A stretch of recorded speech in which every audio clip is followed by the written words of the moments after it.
আসসালামু আলাইকুম রহমতুল্লাহি ওবরাকাতুহু।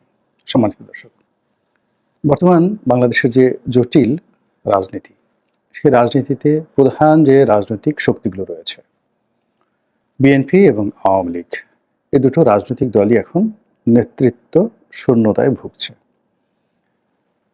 যেহেতু আওয়ামী লীগ পরাজিত হয়েছে এবং সেই পরাজয়ের যে জায়গাটি, বিজয়ী হিসেবে মূলত জনপ্রিয়তার দিক থেকে বিএনপির প্রাপ্য। তো সেই যে প্রাপ্তি, সেটিকে ম্যাটেরিয়ালাইজ করার জন্যে একটি শক্ত নেতৃত্ব এবং শক্ত অবকাঠামো এবং সাংগঠনিক কাঠামো দরকার। আর সেটা যদি না হয়, তাহলে যে সম্ভাবনাটা তৈরি হয়েছে বাংলাদেশ জাতীয়তাবাদী দল তথা বিএনপির জন্যে, এটি আবার তাদের জন্য বুমেরাং হয়ে যাবে। এবং আমরা অতীতকালে যেটা দেখেছি যে দুটো সেই বিপর্যয় বিএনপির জীবনে এসেছে।